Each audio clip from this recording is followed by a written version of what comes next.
The Armor Maker. Written and illustrated by Lavender. Performed by David Petersen. In yonder place and yonder time, there was an armorer mouse. Many hours he spent over hot forges, breathing life into shapeless scraps.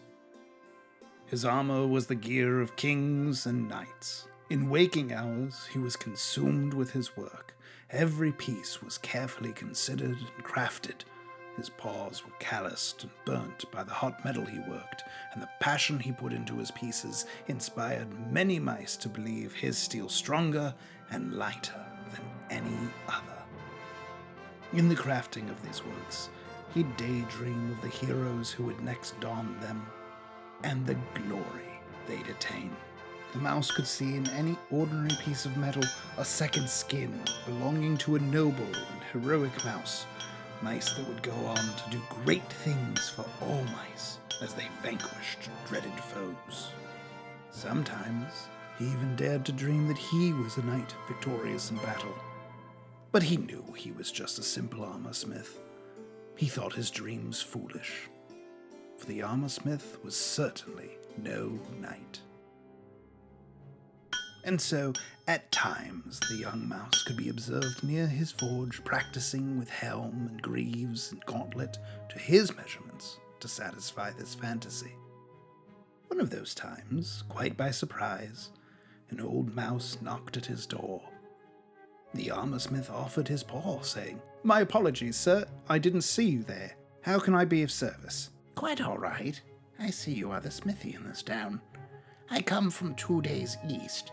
Tell me, have you perchance seen a knight come by? I was tasked with accompanying a brave knight to a village a day's walk from here. He was to rid them of a nest of vipers. When I awoke in our camp, the knight had fled. I hoped he'd come to your shop to retrieve the armor his father commissioned of you several months ago." "I haven't seen any knight, I'm sorry. I have his armor completed, but it's much too large for you to wear. I wish I could help you, but I only know how to shape metal." "Shame about the knight. He'll find no solace in his cowardice. Might I ask, if you can swing a hammer as well as he could swing a sword, will you not accompany me instead?" You see, a knight is of noble birth, and his armor is fitted with gold and silver and covered in fine filigree. A knight wears soft linens and padded garments. His weapon is an extension of his arm, a honed blade meant to pierce his foe. I wear simple rags and dirty aprons. I don a fine coat of ash and soot. I have no armor so delicately crafted, and the pieces I do own are dull and unadorned. I have no sword, no axe, no halberd to clear the path and make even the way. Instead of facing the maw of our predators or the company of lords and ladies, I lean over a forge, and I keep the company of tongs and hammers. My legs are slow, and my arm only knows one motion.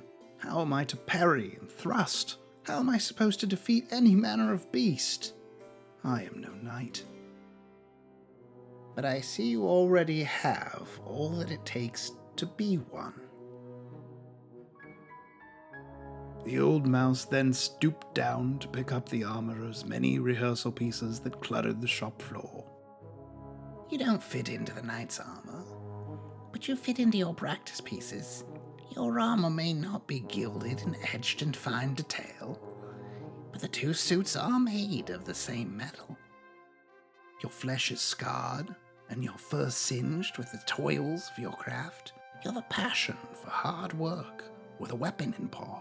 No different from the life of a knight. Beasts' skulls aren't stronger than iron, and you reshape that every day."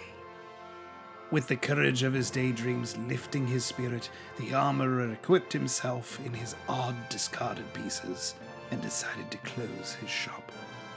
Noble births are not where heroes come from, but from daring to take up the challenge when called.